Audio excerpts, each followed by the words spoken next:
Matapos ang isa na namang gabi ng matitinding bakbakan, muling pinatunayan ng Flip Top kung bakit ito ang pinakamataas na antas ng battle rap sa Pilipinas.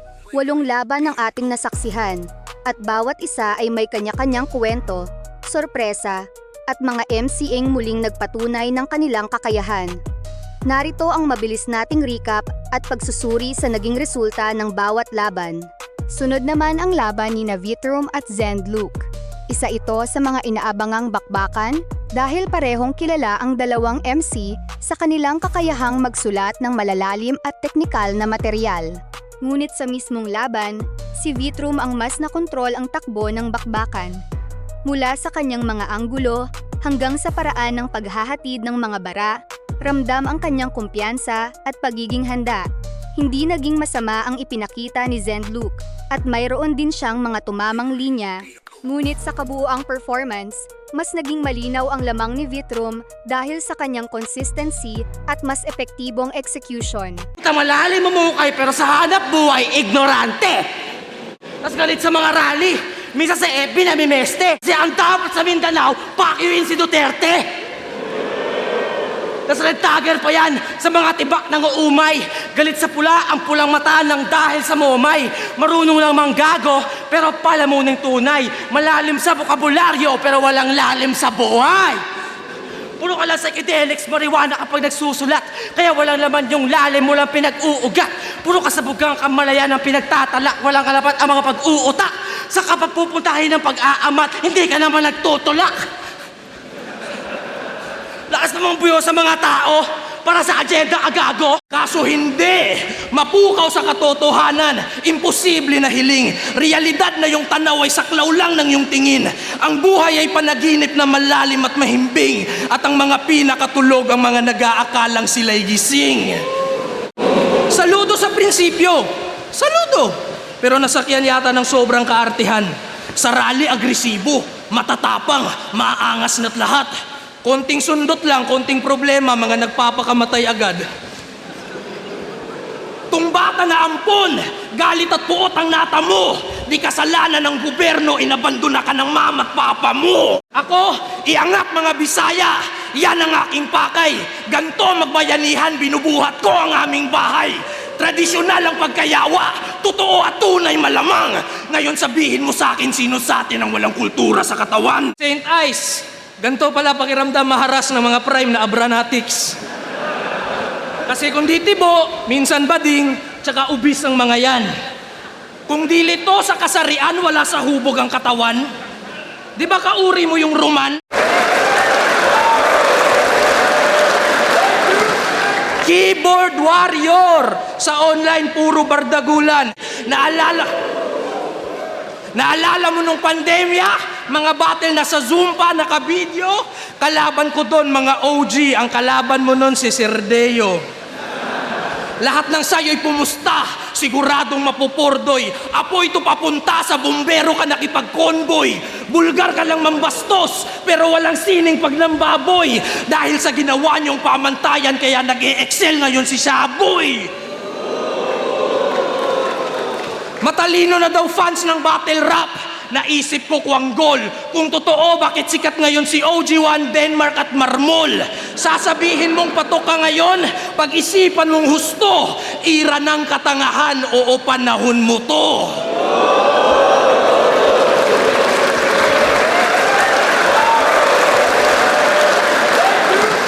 Keyboard warrior! Sa online, puro bardagulan. Kaya ang hirap maniwala. Kasi wala pang patunay na husto. Bukod sa pagpapanggap at pagkukunwaring makabayan, ano ba ambag nyo sa mundo? Kaya henerasyon ngayon, ito'y sa akin lang nakikita. Mga sobra-sobra sa talino pero kulang sa disiplina. Fuck the police daw. Yung iba, nagtatrabaho para sa pamilya, magulang at mga anak. May tropa akong pulis. Tumutulong sa magulang, nagpapaaral sa kapatid, sumusuporta sa anak, di siya nakikibaka, di rin nakikirali, pero mas bayani pa siya sa'yo. Yung ilang humaharang sa inyo, gumaganap lang din. Bakit? Mabubuhay ba mga pamilya nila ng pagrereklamo mo pag natanggal sila sa serbisyo? Palibhasa, wala ka pang anak, wala ka ring magulang, kaya di mo yun ramdam. Paano mo nakuha konsepto ng lipunan kung pamilya nga hindi mo pa alam? Ito lang ginagawa mo, kaya marami kang oras magreklamo. Ako, sinusubukang magnegosyo habang nag-aaral, mag-aalaga ng bata habang bumabatel ng sabay. Magsipag at magsumikap, tadhana ibahin mo. Di tumitigil ang mundo para pakinggan lang ang mga hinaing mo. Sa rally, agresibo, matatapang, maaangas na't lahat. Konting sundot lang, konting problema, mga nagpapakamatay agad. Tumbata na ampon, galit at puot ang nata mo. Di kasalanan ng gobyerno, inabandona ka ng mama at papa mo. Magsiuwi kayo, tulungan yung mga magulang nyo sa bahay. Mulat puno sa realidad. Ang impluensya mo sa mundo, nagpaparami ka ng anay. Galit ka sa gobyerno pero may idol kang senador. Nung laban niya kay Jay Black, nakitang panghipokrito ang iyong dala. Hindi ka makabayan kung sa mga Bisaya, rasista ka. Ano yun? Mahal mo lang mga Tagalog? Ano tingin mo sa amin, tiga Indonesia? Ngayon gugulatin ko sa aura at presensyang pangharas. Naglalakad na kontradiksyon, siguradong hahakbang to ng paatras. Di ko pwedeng ibuhos ang lahat kasi mababaw lang ang baso. Unang laban ko basag. Apo ng apo ni David, nagpapatalsik ng mga higante. Bagong nilapag. Beatroom Worldwide, pinakamaangas na Gen Z. Goddamn, tumatak. Wala kang linya na bumenta, puro slogan lang lahat. Yan pinagkaiba natin. Sa lirikal ako mas tuso. Pinakinggan ako dahil sa skills. Pinakinggan ka lang dahil uso. Panlilinlang lang ang laman ng liriko na yung napili. Puro kalokohan ng content, dapat pangalan mo, Kripli. Magkaiba ating ugat. Sasakit ang yung dibdib, parang nag-long drag ka ng lomboy. Mali ang yung pinagmulan, parang may tatay ka na tomboy. Dumaan na ako kay Sayad, Apo ka target. Mga veteranong tumutusok. Matunog lang ang pangalan mo ngayon, pero ikaw ay di pa nasusubok. Magaspang na balat mo, patingin kong tunay. Tatanggalin ko yan mistulang liha. Magiging hasaan ng aking sungay. Dahil sa akin, ang mga Tagalog at Bisaya nagkakaisa. Ganito siya, oh. Buksan nyo ang ikatlo para mamulat na tayo. The government corrupt. Real hip-hop. Open the third eye. Tangina mo. Ipapalagana pa ng atheism. Gamit tugmang magarbo. Naging atheist ka lang kasi pakul ka masyado. Walang malalim na rason na sa punto nagbago. Yung atheism mo, pangkulto yan gago. Pinagalabang atheist siya. Talagang grabe to. Kahit mga batang namamaskot, tangina dinadali mo. Kahit banata mo na agham, puta, hindi yan balido. Ikaw lang yung putang inang atheist na ugaling rapido. Sobrang babaw na mga pinagalaban, mga linya mo talbog. Sana ikaw na lang yung na-isyong bumingo kay Paldog. Pilit ang takas sa kababawan, mga hirit na handog. Ako sobrang ayaw maunawaan, pati gobyerno na alog. Diba, di mo kailangan malalim ka para may branding ka o masabi ka. Ako, kahit kupal, love nila kasi nga diba, charming pa. Malabo na akong magiba at masampigan ng mga basadong taktika. Dahil sa akin, ang mga Tagalog at Bisaya nagkakaisa. 28 ka na. Pangina. Iniwan ko yung pangalan mo dito na basag. Wala ka nang pupulutin mamaya kasi lahat na yan warak. Mamaya, itatali kita sa silya na talagang walang habag. Tapos papatugtugol kita ng not like sa tenga magdamag.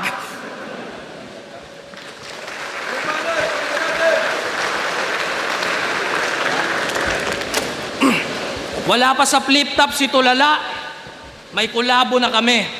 Patay na rosas yun mga pare. Ikaw, nagpaampon ka lang sa ingay likha para masabing artist ka din sa kalye.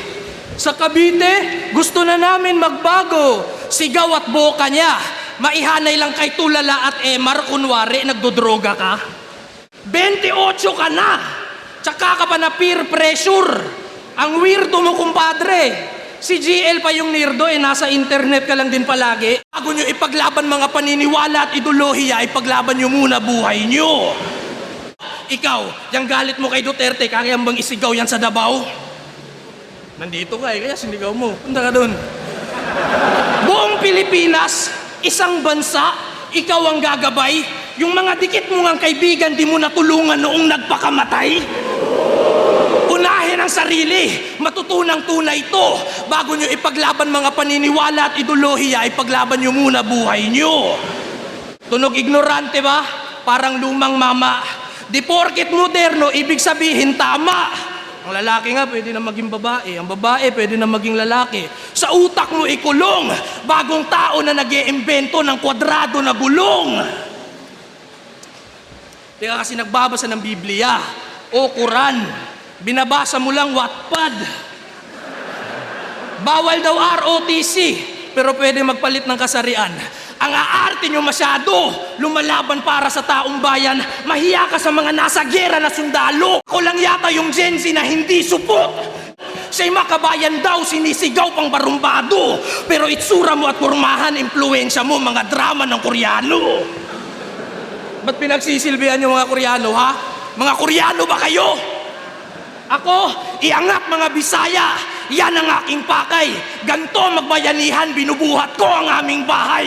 Tradisyonal ang pagkayawa. Totoo at tunay malamang. Ngayon sabihin mo sa akin, sino sa atin ang walang kultura sa katawan? Walang kultura? Ang salita.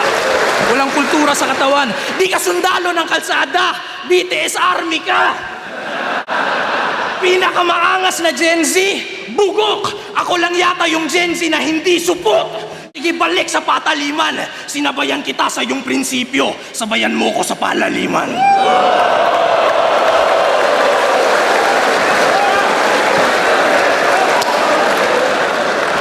Sinasampak ko ng Koreano. Puta, masyado ang tanga. Ikaw bakit ka hip-hop? Puta, alam mo, Amerikano ka ba? Bobo, puta ina. Ang tawag doon, application. Nabasa ko yung sa Wattpad. Masyado ang tatanga-tanga. Ay, binabasa mo sa Mindanao, Karaam Napta. Ano yan, putang ina ka? Pero, tapos na ako sa malalim. Babawan na natin yung letra. Pag-usapan na natin ng mga walang kwenta mong problema. Puta, malalim mo mukay, pero sa hanap buhay, ignorante. Tapos galit sa mga rally. Minsan sa FB namimeste. Kasi ang dapat sa Mindanao, pakiuin si Duterte. Tapos red tagger pa yan sa mga tibak ng uumay. Galit sa pula, ang pulang mata ng dahil sa momay. Marunong lang manggago, pero palamuning tunay. Malalim sa bokabularyo, pero walang lalim sa buhay. Puro ka lang psychedelics, marijuana kapag nagsusulat. Kaya walang laman yung lalim mo lang pinag-uugat. Puro kasabugang kamalayan ang pinagtatalak. Walang kalapat ang mga pag-uutak. Sa kapag pupuntahin ng pag-aamat, hindi ka naman nagtutulak. Lakas namang buyo sa mga tao para sa agenda agago. Boss, ikaw naman sasabihan ko ng lakas-lakas, tuloy-tuloy lang. Anong more than battle rap? Delusyon mo ang lala. Mumurdan ka pa, battle rap nga di mo magawa. Walang skills, ampon, puro rally, nabanggit na yan totoo. Ikaw bakit ka hip-hop? Puta, alam mo, Amerikano ka ba? Bobo, putang ina. Ang tawag doon, application. Nabasa ko yung sa Wattpad. Masyado ang tatanga-tanga. Ay, binabasa mo sa Mindanao, Karaam Napta. Ano yan, putang ina ka? Di mo kailangan malalim ka para may branding ka o masabi ka. Ako, kahit kupal, love nila kasi nga, di ba, charming pa. Malabo na ako magibat, masampigan ng mga basadong taktika. Dahil sa akin, ang mga Tagalog at Bisaya nagkakaisa. Sabihin, para ang Gabriel kasi anghel, ganyan sa letra. Eh yung anghel Diyos ang sinasamba, hindi mga EA. Kaya pagkatapos nito sa mga babae, cancelled ka repa. Ikaw lang yung tanging Gabriel na tablado sa Gabriela. Pero, tapos na ako sa malalim. Babawan na natin yung letra. Pag-usapan na natin ng mga walang kwenta mong problema. Di ba may type ka na EA? Wow, yung lababo, G! Sino dito nakakaalala kay Alex Valerie? Si Alex Valerie, yung gusto na matamasa. Ayun, putang ina. Hindi ka makabayan kung sa mga Bisaya, rasista ka. Ano yun? Mahal mo lang mga Tagalog? Ano tingin mo sa amin, taga Indonesia? Ngayon gugulatin ko sa aura at presensyang pangharas. naglalakad na kontradiksyon, siguradong hahakbang to ng paatras. Pare, alam mo ba yung trabaho? Yun ang hanapin mo! Jobless bitch! Ako matalino, magaling ako sa mga bagay na trip ko, pare. Kayo mga nerdo, ang dami nung alam kahit di importante. Talentong tunay na taglay, kabaliktaran ng mga katulad mo na rapper na binubuhay lang ng hype. Robin Padilla ginagaya, peke kambirador. Galit ka sa gobyerno pero may idol kang senador. Nung laban niya kay Jay Black, nakitang pang hipokrito ang iyong dala. Laptop is my profession. Ito lang ginagawa mo. Kaya marami kang oras magreklamo. Batugan ka bay. Ako, sinusubukang magnegosyo habang nag-aaral, mag-aalaga ng bata habang bumabatel ng sabay. Magsipag at magsumikap, tadhana ibahin mo. Di tumitigil ang mundo para pakinggan lang ang mga hinaing mo. Mag-pricing yan, kaya sure ball panganib. Puta bonjing outfit, tapos malalim, what the fuck? Future balakid. Kaya ano pa namin sa mga Makata? Ano pa namin sa Matalingaga? Ano pa namin sa Karaang Napta? Kung malalim ka nga, pero may galawan ka ng kakarat ng bata. Ngayon gugulatin ko sa aura at presensyang pangharas. Naglalakad na kontradiksyon, siguradong hahakbang to ng paatras. Di ko pwedeng ibuhos ang lahat kasi mababaw lang ang baso. Unang laban ko basag. Apo ng apo ni David nagpapatalsik ng mga higante. Puta, ikaw lang yung malalim na nakakita ng tao sa bambol. Gago! Ang sarap ang gago ng mga pangit at weirdo rin. Pag binugmuka, babuhok, bisakol, dapat pikunin. Dapat sa liga nabubura ang mga ganyang figurin. Si Enigma arkeolohista at may nahanap siya ng kusa. Hybrid ng Neanderthal at Denisovan. Si Lucas nakabaon sa lupa. Winalis ang alikabok na sa buto ko nakakuan. At nadiskubre niya ang isang nilalang na sa aklat lang matatagpuan. Laptop is my profession. Ito lang ginagawa mo. Kaya marami kang oras magreklamo. Batugan ka bay. Ako, sinusubukang magnegosyo habang nag-aaral, mag-aalaga ng bata habang bumabatel ng sabay. Magsipag at magsumikap, tadhana ibahin mo. Di tumitigil ang mundo para pakinggan lang ang mga hinaing mo.